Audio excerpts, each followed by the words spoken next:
for such a warm welcome. Greetings, all. Greetings to you all who are in the sanctuary. Greetings to everyone who is online. And thank you for having me back and being part of this community. I really appreciate it. Oh, it's been a pretty heavy week, right? Or perhaps I should say it's just been um, it's been heavy all around with all the things that are coming at us with regards to everyday life in general, and then all the things that are happening with our democracy. And, you know, it could be really easy to get caught up into a sense of fear, a sense of anxiety, and even a sense of anger and rage. And although each one of those feelings are really important, today I want to talk about love. And it's not just any kind of love, but the love that lives at the center. So, what does love at the center even, what does that even mean, right? What does that kind of love even look like? What does it smell like? What does it feel like? I've been trying to connect and understand that kind of love and what it means for me as an individual and for my ministry. See, love at the center, I'm finding out it's not just some type of ordinary love. No, it's something very, very special. And as I continue on this journey of life, I've begun to widen my understanding of love and all its many layers of understanding and experiences of love, and the way that love manifests itself in and around life, in relationship with who I have with people within my own congregation, my neighbors, at work, and in the larger world. I've been sitting with love, and love has been a constant companion. It quietly lingers on the edges of my consciousness. This love at the center I speak of has transformed itself into a vibrant friend, an entity with depth and complexity, urging me to hold space for its many, many, many forms. It brings forth a hard question, or shall I say questions, and is challenging me to understand love not just as a simple construct, but something that's rich, something that is intricate, as a tapestry like this one behind me, right? An intricate tapestry woven into the fabrics of our everyday lives. I've come to realize that love defies boundaries. It is non binary. I'm going to say that again. This love that I'm talking about, this love at the center, it's non binary and it dwells in queer spaces. Love does not conform into a rigid definition and it doesn't fit neatly into some sort of box. Instead, it shape shifts, it conjures, it mystifies, and dances in the shadows. No matter how I attempt to describe love at the center, I will always be reminded that love is ever evolving and it's always capable of surprising me when I least expect it. Love at the center is dynamic. Love at the center is constantly there for us. But the big question is, are we listening? Right? Are we listening? Are we leaning into the gifts love is offering us? On July 14th, 2025, I lost a dear friend, Andrea Gibson. They were a remarkable poet and activist whose voice brought forth the complexities of love. Through their art, Andrea challenged norms, illuminated social injustice, and touched on the profound themes of morality and existence. Through them, I began to question not only what love meant to me, but what it could also mean to us as a UU community. Andrea's passing felt like this seismic shift reverberating deep within my being and altering my understanding of love at a cellular level.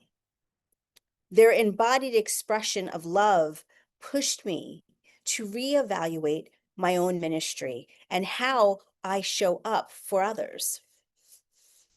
Andrea's poetry revealed love's raw and tangled nature, shedding light on the beauty of being fully present, even in the face of grief and death. They once wrote, "In the end, I want my heart to be covered in stretch marks." I'm going to read that again. In the end, I want my heart to be covered in stretch marks.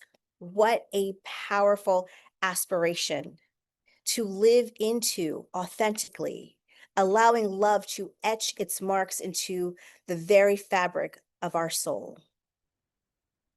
This essence of love at the center, I invite you all to hold on to with me today.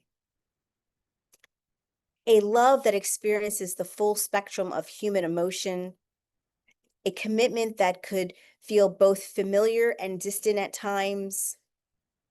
I've shared before during one of our meditative practices, a deep breathing exercise as a way to return ourselves to the center. As a way for me, when I do this practice, it brings us together as a community, and it feels intertwined with the essences of love. And this kind of love that I'm talking about, that we've done together through our meditative practices of deep breathing and holding space for one another, this kind of love is practice. It's not a destination. And like any meditation, we may encounter some distractions, right? There will be moments where our minds they'll just wander, and we'll have to kind of inhale and bring ourselves back to center and reconnect. And you know what? We may fall short of our own expectations of our meditative practices, but we must be gentle with ourselves, because with each exhale, we exhale and have the ability to let go of the past and embrace the opportunity to breathe in and start again. Loving at the center is a meditative practice. It evolves, offering us a chance to grow with each dawn, each moment, and each breath. Just as love is this breathing, living being that is dynamic, so are we as a faith.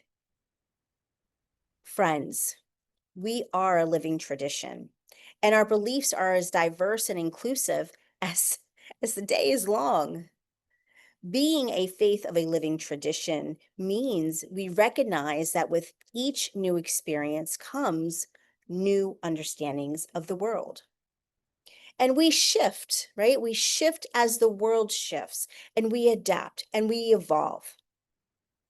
And so, as some of you may know or may not know, at General Assembly in June of 2024, we witnessed a transformative moment as Article 2 was passed, replacing our previous 7/8 principles with 6 values that were all centered around love. As Unitarian Universalist, we draw from our heritages of freedom, reason, hope, and courage, building on the foundation of love. Love is the power that holds us together. And we are accountable to one another for doing the work of living our shared values through spiritual discipline of love. The 6 values that are centered around love are inseparable from one another. They are woven together. Our shared values of justice, equity, transformation, pluralism, interdependence, and generosity can act as guides to connect us to ourselves and to our community and beyond. UU minister Reverend Dr. Sherry Prudhomme explains it best.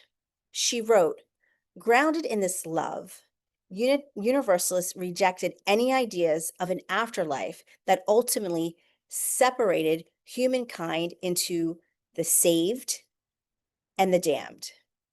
They rejected the violence and cruelty inherent in traditional notions of atonement, which understood God as having ordained Jesus to suffer and die on behalf of the community and humanity. Instead, our salvation was a given. The Universalists focus on the process of living as one of coming into greater alignment with love as a response to the unshakable foundation of knowing one was already completely held in love." She said this type of creative, active love led to the forefront of many social movements throughout history. Abolition, temperance, women's suffrage, better treatment for prisoners and people with mental illness, opposing Chinese exclusion and Japanese internment camps, civil rights, pacifism, and LGBT transgender rights. We are a faith of living tradition that requires us to continue the legacy of this UU lineage through our UU values. And today I just wanted to share not only all the possibilities of understanding love at the center, but wanted to emphasize our values of justice that requires us to work to be a diverse, multicultural, beloved community where all thrive. And we covenant to dismantle racism and all forms of systemic oppression. We support the use of inclusive democratic process to make decisions within our congregation, our association, and society at large. Our value of equity declares that every person has the right to flourish with inherent dignity and worthiness.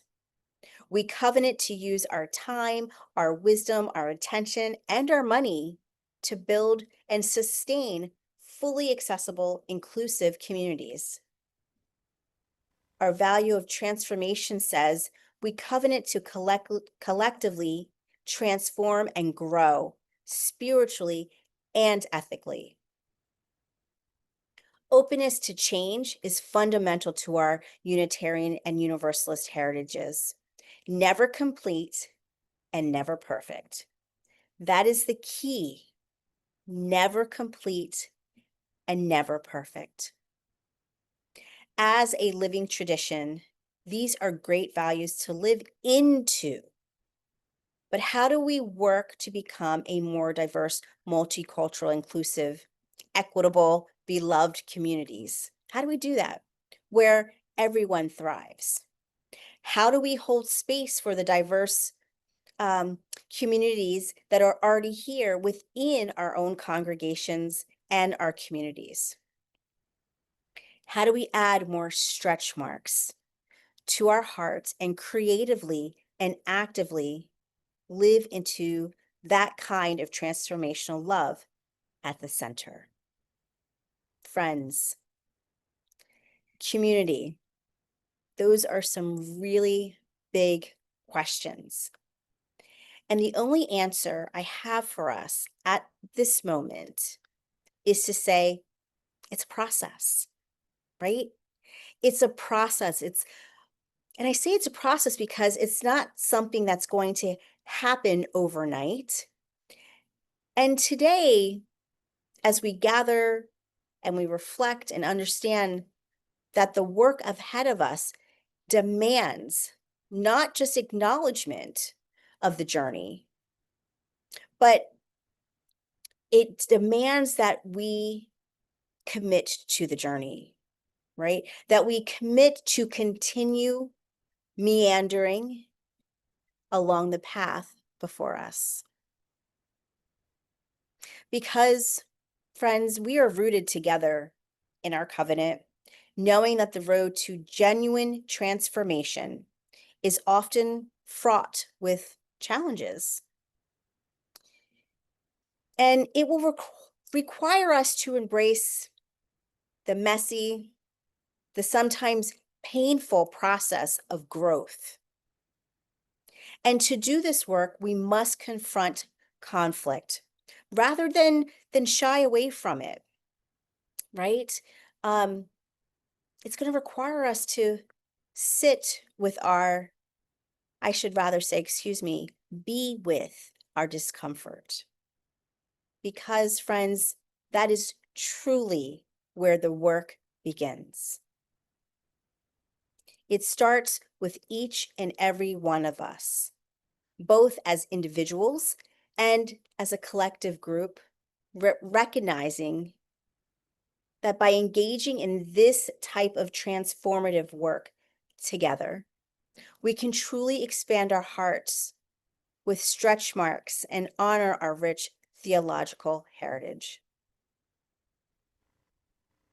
Today, I invite you to reflect on the profound message of Andrea Gibson, which reminds us that living with love at the center is not merely an ideal, but a powerful way to engage with our lives and to be present.